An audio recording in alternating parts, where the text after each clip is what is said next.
Wala na naman tayong magawa mga pre. Kahit negative ang panahon dahil nga barbecue lovers tayo mga pre.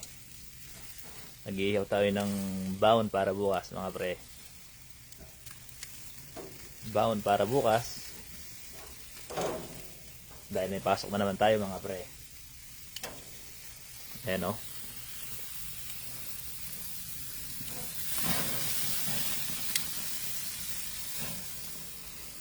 Ako'y nagluto ng chicken inasal.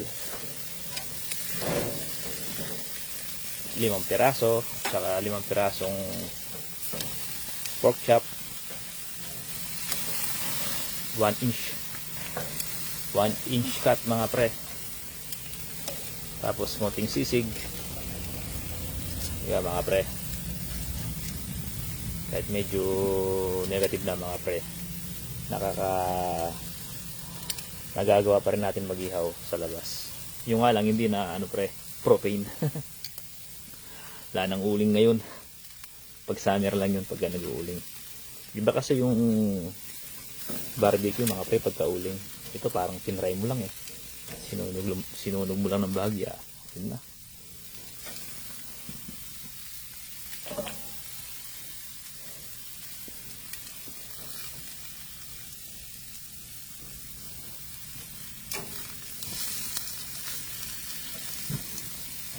Pasok mo naman yung mga bata bukas. Kaya kailangan nila ng baon mga pre. Baon ko. Baon nila. So pag iniwa mo ng maninipis yan, rekta na bukas sa kanila yan.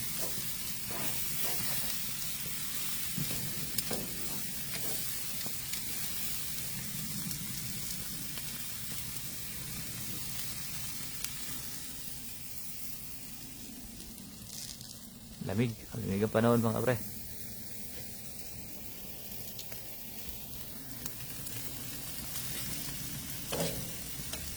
Ang bilis ng isang araw. Balik na naman tayo sa planta bukas mga pre.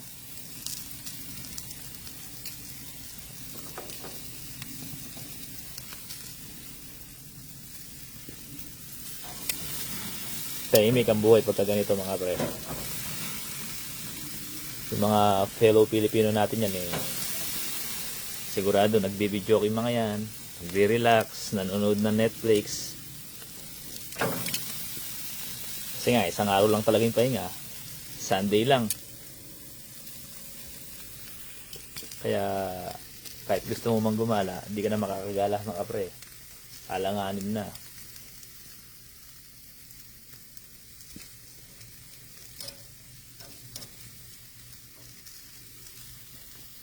Uy mga pre, yung yung interview, ongoing pa rin yung interview. Kaya, galingan nyo pa rin mga pre sa mga hindi pa na-interview ngayong November 18.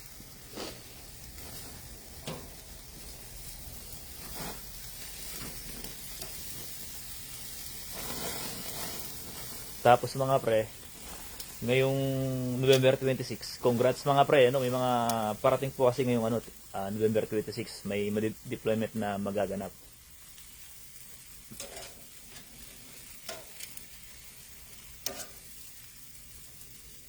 Nag-message po yung ilang followers natin Kaya nalaman ko po na meron pong deployment.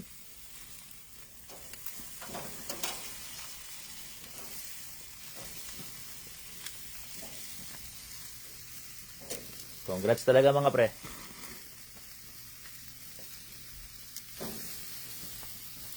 Ano kaya masarap niyan pre pagkatapos na itong maluto? Kanin na marami, isang kalderong kanin o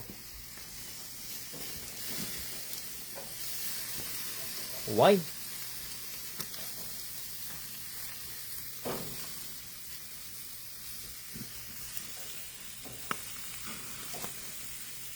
Dito pre kahit na sa Canada, kahit na hindi naman kami yumayaman pre. Kahit pa paano pre, pagka napunta kayo rito sa mga wala pa, kahit pa paano mamumuhay kayo ng parang mayaman. Generic MacLeod, shoutout sa'yo pre. Yun, palagi ako nanonood sa vlog ko. Salamat pre, salamat sa inyong suporta. Kahit na yung iba ay may pagdududa Salamat sa mga naniniwala mga pre, no. Sir Bernie Lara, shoutout po sa iyo, pre Lodi. Paring Dante Katan, Nokon, at paring kay Kev Ter. Shoutout mga pre.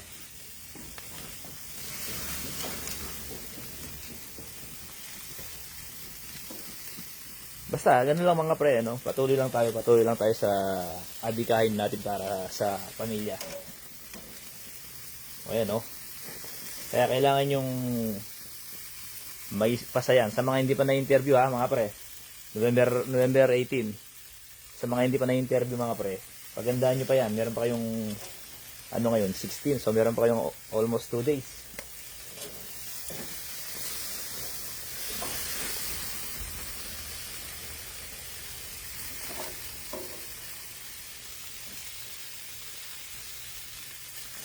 Dun sa ano pre,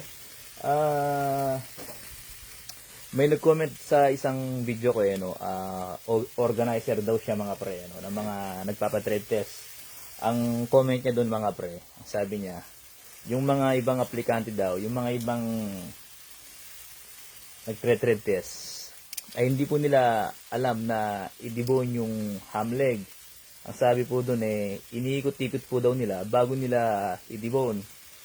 So once po na inikot-ikot nilang ganun yung karne, ano pong ibig sabihin nun? Medyo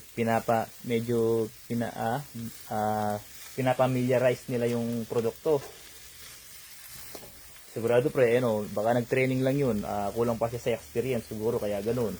Pero kayong mga legit mga pre, advantage nyo, kahit paglapag ng karne, alam nyo nang i-debone. Yan yung advantage mga pre pagka legit na deboner ka legit na butcher ka. Isang tingin mo pa lang, alam mo na kung paano mo titirahin. Although hindi na 0-0 mga pre. Hindi na 0-0 kasi iba yung debone natin diyan. Iba yung debone sa palengke, iba yung debone sa supermarket. Huwag niyo pre-pressurein yung sarili niyo pre, Sa mga hindi pa nakaka-trade test na interview, huwag niyo pressurein yung sarili niyo mga pre na i-0-0 yung buto. Gawin nyo po yun na naayon sa alam nyo, na naayon sa kakayahan nyo. Halimbawa mga pre, yung kakayahan nyo nasa palengke at doon kayo natuto. O kaya naman sa supermarket. Yun mga pre, yun yung gampanan mo, yun yung gawin mo. Huwag yung 0-0 kasi ubos na yung oras mo doon pre. Kung yun gagawin mo, mahirap yun mga pre, mahirap. Kailangan mo pa ng mahabang doon, training. Dito kasi ang maximum na training dito mga pre bago ka mag-debone 6 weeks. Kaya kung nakita mo lang sa video mga pre, kahit gaano ka pa kagaling na mag-debone, iba sa actual mga pre, iba sa actual. Mag-a-adjust ka kung mag-a-adjust. Neil Francis Yao, idol, good morning. Good evening sa'yo sir, medyo gumagabi na rito. Ito, nagluluto ng pre, barbecue. Nagluluto ng barbecue para may baon tayo para bukas. Once na nandito na kayo mga pre, hindi na yung buhay na mararanasan nyo. Kahit malimig nagbabarbecue sa mga barbecue lovers dyan. Ito mga to, babangunin ko lang yan to mga pre. Babangunin ng mga bata. Diba? Iba pa rin kasi yung ikaw mismo yung nagpre-prepare ng pagkain mga pre. Bilang padre di pamilya Ito na muna, di ba?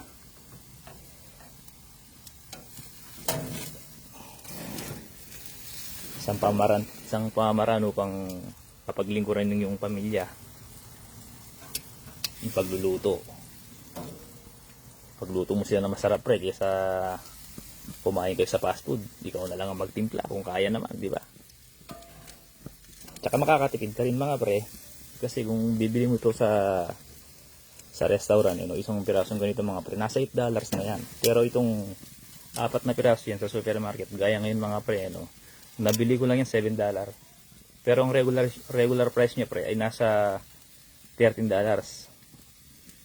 Bumibili lang ako ng marami mga pre. Bumibili lang ako ng marami pagka nakasale yung isang produkto. Gaya ngayon, bumili ako ng 8 styro mga pre.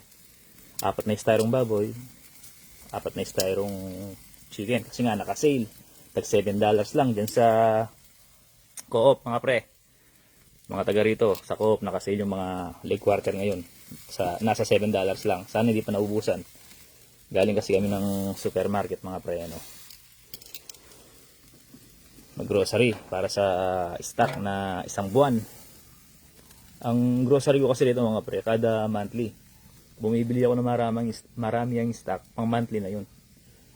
Tapos yung iba, gulay-gulay na lang. Kasi dito kasi mga pre, pagpasok mo sa planta, ay madadaanan mo na yung mga store pag-uwi.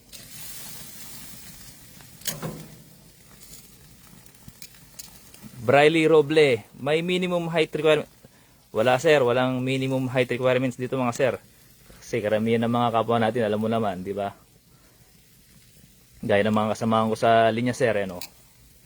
Nasaan lang sila sir? Flat. Siguro mga 4'2", 4'3". Makikita mo naman sa mga video ko sir, yung mga kasama ko doon sir. Mga maliliit ako sir, ang height ko nasa 5'7" po ako eh. Pero yung mga kasama ko, maliit na nga ako. Mas maliit po yung mga kasama natin. At saka wala sa ano yan sir, wala sa height. Wala sa timbang, wala sa katawan. Makikita mo maliliit yung mga kasama mo pre pagka nagdibone. Napakagaling nila pre. Dinaig pa yung mga nag-gym. Dinaig pa yung mga matatangkad. Kasi pre, may mga nagtre-training sa amin kasi. Base sa kanilang katawan, malalaki. Pero iba po kasi yung butcher, lalo na kung mayroong experience. Yung iba po, hindi nila nakakayanan yung training dun. Medyo daw sumasakit yung kamay. Yun yung advantage natin mga pre, kung halimbawa galing ka ng butcher sa Pilipinas. Mag-a-adjust ka man, konti lang, hindi katulad ng iba. Kasi experience na natin pre, araw-araw na natin ginagawa, di ba? Ikaw ilang experience mo pre, 5 taon, 4 na taon, napaka-importante nun pre. Ikumpara mo sa mga nag-aaral lang ng training center. 6 months, tapos kukuha sila ng experience sa recto, di ba? 2 years. Yun, real talk po, yung totoo talaga, ano nangyayari. Lalo po nung araw kasi ang trade test po nung araw ay picture lang. Ngayon po kasi actual na eh. Kaya ngayon po medyo actual na, medyo mahirap na. Sinasala po ng mga interviewer o yung mga employer, yung mga aplikante. Hindi katulad nung araw, maluwag. Meron ka lang experience na 3 taon, palengke, tapos yung trade test mo picture lang. Dati po napakadali. Ngayon yun nga, tulad na po sabi ko dahil nga maraming nakakalusot nung araw, ngayon po nagigpit sila. Kaya dumating si SS Contribute, bine-verify nila kung talagang legit mga butcher. Ayan, isa rin yun yung trade test.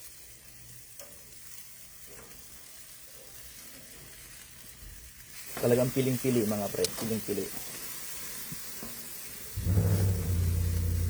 Kasi magagaling yung magagaling yung mga undergrad pa nga pre, yung mga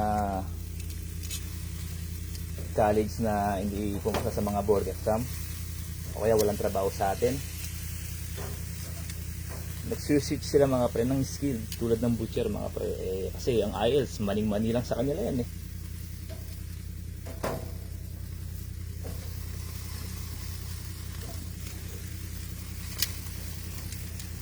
Sino pa? 5 Joel, shoutout sa iyo master. Shoutout din po sa iyo master. Pinoy Handyman. Hello kabayan, watching from hello po from Greenland. Salamat po sa panonood. Eman B. Rosal, idol, kailangan po ba dyan ng IELTS? Kailangan po nito sir ng IELTS. Kailangan po ng IELTS dito.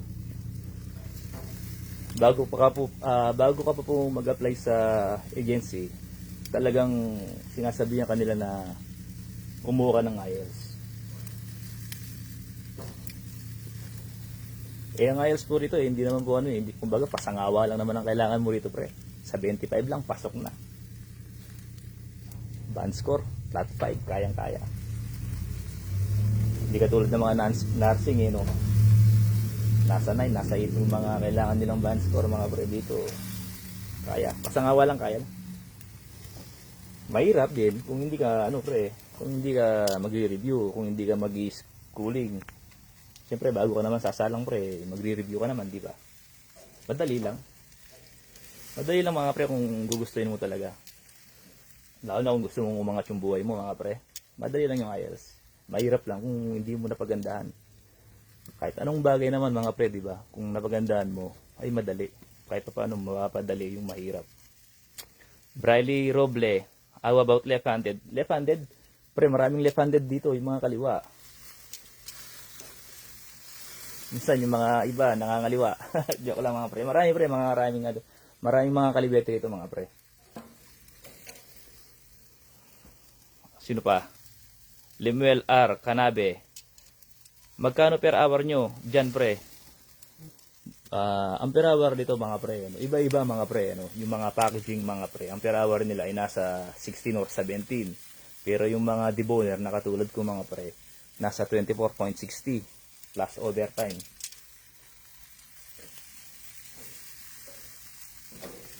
Pagka gumagawa ka lang ng box mga pre, ang box maker po si rito, ano bracket 1. So nasa 16 something sila. Let's say $17. Doble Kwarto Gaming. Hello Master. Shoutout from General Santos. Wow, from General Santos. Shoutout sa iyo pre, layo ah. Pre, parang na-interview ka na. Parang familiar sa akin yung profile mo ah.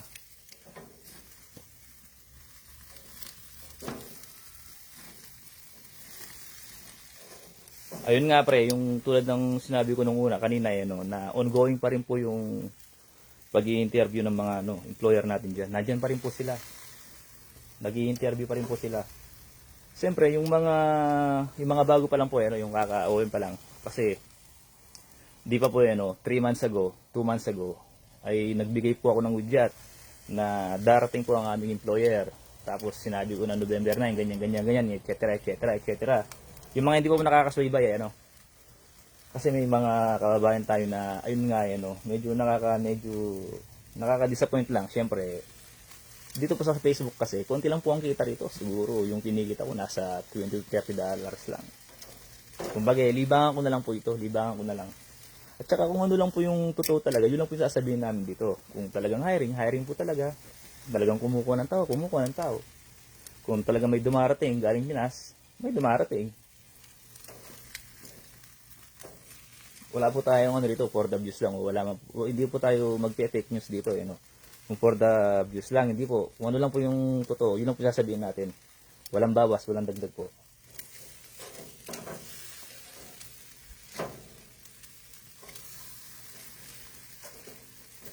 Upang sa ganun po yung mga kapwa natin na butcher dyan, nakatulad ko nung araw na gustong mangibang bansa, at least magkaroon sila ng idea, at least magkaroon sila ng chance, di ba? Kaya ganyan ko pong naisipan na gumawa ng page. Bakit hindi natin share yung kahit kokonting yung kaalaman natin, di ba? Ibahagi natin sa iba. Actually, marami po akong marami po akong nababasang mga nakaka-overwhelm na message nagpapasalamat sila sa atin. Kahit pa nakatulong sa atin yung mga pagbibigay ko ng inspiration, motivational sabihin mo na mga pre. Kahit pa nakakapagbigay rin tayo ng gabay ng mga pre. Yung nga lang po talaga, minsan busy. Busy po minsan, hindi ako nakaka-response sa comment section. Kasi 4 po yung mga anak ko tapos nagtatrabaho. Pagdating dito pagod. Syempre makipaglaro rin po ako sa mga bata. Quality time ba sa mga pamilya, di ba? Kaya pagka meron po akong extra oras, ayun, doon lang po ako gumagawa ng content. Kaya po ngayon habang nakakapagluto, ayun, nakakapagsagot tayo ng mga katanungan. Ito yung extra oras ko. Pero mamaya pagpasok ko po sa bahay, wala na yan. Yung oras ko po, binibigay ko na sa pamilya ko.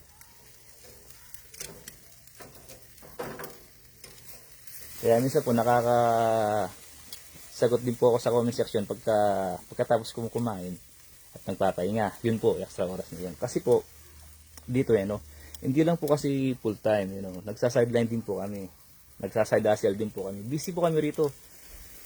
Pagka nasa Canada po kasi, pagka nasa Canada po kayo, bawal na po yung, yung oras po napakalaga. Sayang yung oras. Hanggat maaari, hanap ng pagkakakitaan. Gaya ko po gumagawa po ako ng sideline. Kaya minsan talagang busy. Inuubos ko po yung oras ko sa paggawa ng dollar. Dahil may mga tropa po tayo rito minsan ano, yung mga kalpintero. Minsan po nagyayaya yung mga yan. Minsan naman po ano, yung mga may birthday, minsan may nagpapaluto, yung mga tropa natin. Kahit pa paano, bibigyan tayo ng mga yan pagka nagpaluto po sila. Kasi ako po, mahilig po ako ng magluto eh. Kaya minsan, yung mahiling magluto, nagagamit po natin ng ano, bilang sideline. Nako-convert po natin ng dollar, yung talentong, kahit anong talento pa yan mga pre. Yung iba po kasi magagaling manggupit dito. Eh, ang gupit po rito ay $20 kada isang ulo. Kaya kung marunong kang manggupit mga pre, yun, side hustle mo yun pre. Kung magaling kang magkalpintero pre, yun, malaki ang kita mo dito pre pagka marunong kang magkalpintero. Kahit basic lang. Kung marunong ka sa mga kuryente, kahit basic lang.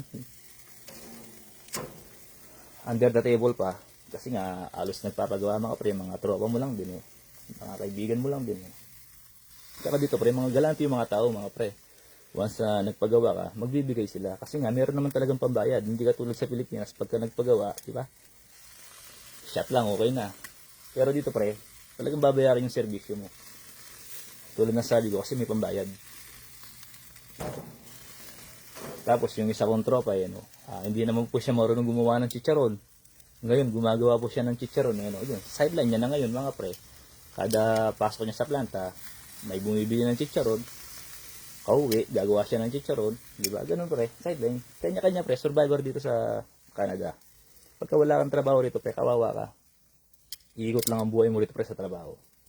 Pero, kahit trabaho ng trabaho mga pre, kahit trabaho ng trabaho, kahit hindi man tayo mayaman, sabi ko nga kanina, mabubuhay ka rito pre na parang mayaman.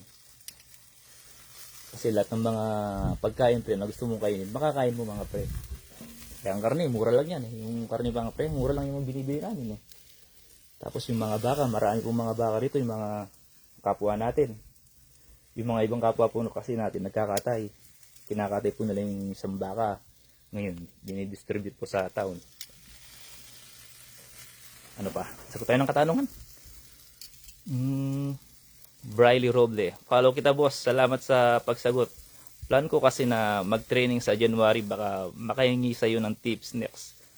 Sir, kung mag-aaral ka po ng kung balak mo sir na mag-abroad at magte-training center ka. Sir, magbabayad ka pa ng 35,000 diyan sa training center, sir eh. Although hindi naman po kasi siya advisable, pero depende pa rin sa iyo sir kung talaga may budget, bakit ba hindi. Pero kung medyo salat sir, siguro sir ang may advice ko sa iyo experience ang kunin mo sir. Experience na 3 years. Matibay na yun sir. Matibay na yung experience. Kasi isang criteria yun sir na 3 year experience. Mako-comply mo na yung hinihingi ng employer pre. At the same time pre, nagkakapera ka, yun na yung pinaka training ground mo. Yung experience mo sa palengke o kaya sa supermarket. Kaya hindi masyadong advisable pre na pupunta pa kayo sa mga training center. Kung pwede namang sa palengke lang, kung pwede naman sa meat shop lang, kung pwede naman sa supermarket, di ba? Nagtre-training na kayo, nagkakapera pa kayo, di ba? Yun na yun. Sino pa? Doble Kwarto Gaming. Master, maraming nahirap sa trade test. Master, dahil hindi namin alam ang deboning knife. Standard deboning knife, pinagamit manipis at madali mapurol, kaya dami na naira. Oh sir, kasi ang gamit po kasi nating kutsilyo dyan sir, mapapalengke o mapa supermarket ay malapad, siguro mga nasa 2 inch o 3 inch yung lapad. Kahit sa Monterrey pre, yung mga gamit namin nung araw ay malalapad nasa 3 inch nga yung lapad. Kasi sa ibang bansa kasi mga pre, industrial. Kaya kailangan po talaga nila ng matitilos na kutsilyo, deboning knife. Dahil nga yung mga buto mga pre, tinatapon nila rito. Yung mga buto rito mga pre, basura. Ginigiling nila yan, nire-recycle nila. Tapos pagkain ng baboy ulit mga pre. Pero kung nasubaybayan mo yung sinabi ko pre, para hindi kayo ma-pressure, sabi ko nga, na huwag niyong gagayahin yung pagdidibon ng 0-0. Mahirap yun mga pre. Manipis po yung talim dito. Malalambot po yung mga deboning knife dito. Kaya madaling pumurol. Kagandaan naman mga pre, pagka nakuha mo yung asa, madaling tumalin. Eh kung sabi nyo nga, hindi pa kayo nakagamit ng deboning knife, mangangapa talaga kayo mga pre. Kailangan nyo ng matinding experience dyan. Upang sa ganun, makuha mo yung talim ng kutsilyo. Gaya namin pre, ano, halos taon din, bago namin na-master yung pag-asa ng kutsilyo. Kahit nasabihin mong magaling kang mag-asa sa Pilipinas, pagdating dito pre, iba, mag-a-adjust ka talaga. Sino pa?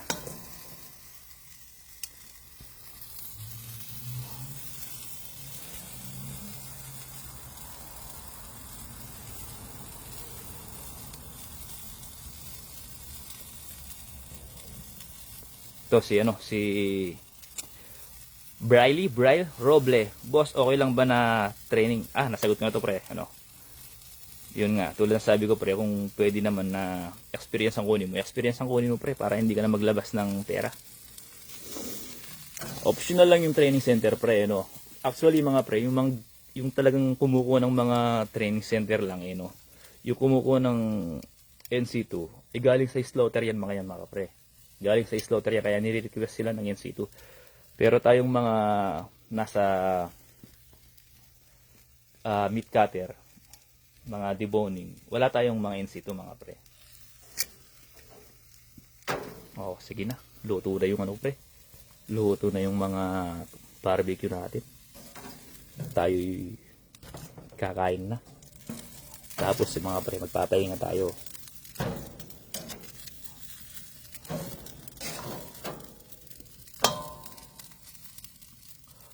Ayun no, si Paula Flores. Hello sir, final interview ko din po tomorrow. Wow. Wow. Galingan nyo po yan. Final interview po ninyo bukas. Galingan po ninyo ha. Nakasalay po dyan yung kapalaran nyo sa pagsagot nyo. Sana ngayong gabi, kung pwede po mag-review po kayo. Kumuha pa rin po kayo ng idea no. Balikan po ninyo yung mga video ko kahit pa paano makakakuha po kayo ng idea.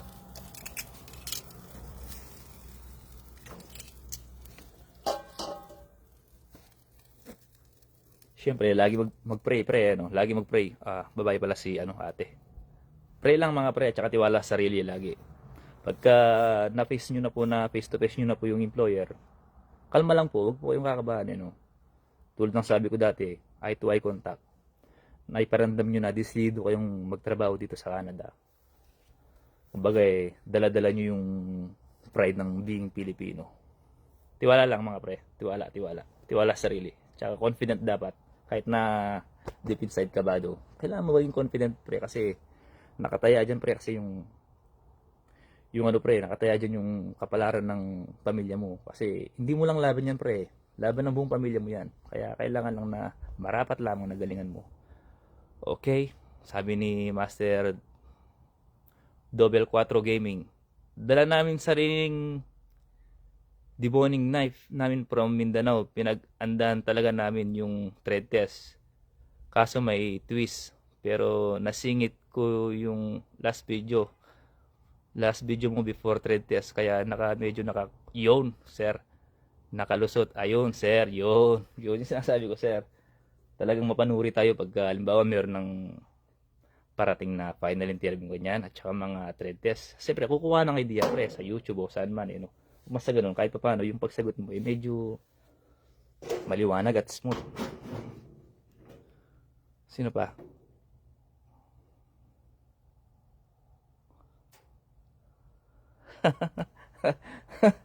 Patay tayo dyan pre Sabi ni Master, halos lahat ngayon ng nakasalang puro mga babae. Patay tayo dyan pre. Puro babae. Mukha yatang papalitan na yung mga deboner dito mga pre. Teka lang, papating ko muna yung kalang ko Close. Okay. Patay tayo dyan. Puro babae yung kinukuha pre.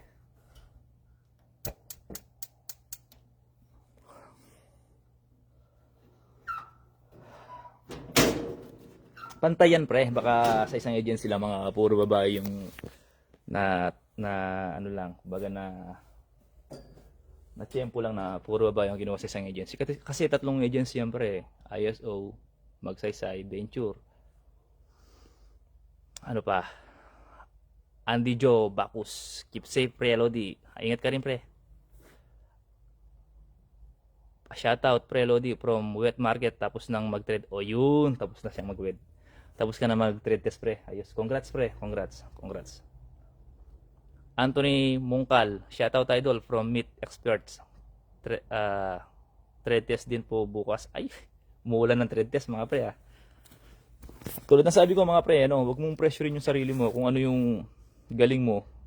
Dahil nga nasa galing ka ng palengke o supermarket, yun ang papakita mo pre kasi split of seconds dapat madibon mo na yung pre. Wag ka nang palugi, wag ka nang ang tawag doon, paligoy-ligo pa, paligoy-ligoy ba. Basta idibon mo na yung pre dun sa kaalaman mo. Huwag mo na isipin yung 0-0. Tapos pagka dibuan mo pre, sabihin mo dun sa employer na yun yung standard dito sa Pilipinas. Yung kutsilyo magkaiba rin pre. Sa atin kasi mga kutsilyo natin dyan pre, makakapal eh. Dito deboning knife. So, kung bibigyan ka nila ng chance, siyempre madali ka lang mag-adjust kasi expert ka na bilang butcher mga pre. Sino pa? Paulo F. Pre, medyo lumalaban yung mata ko, no? Dami nagko-comment, ha? Paulo F. Sinuelo, pa-shoutout bossing. GB Meat Shop, shoutout sa'yo mga pre, shoutout, shoutout. Galingan nyo yan mga pre, ha? Halos mga nagko-comment, puro trade test, ha? Ibig sabihin talagang nadya pa yung employer natin, pre. Tulad ng sabi ko, marami ang kukunin, pre.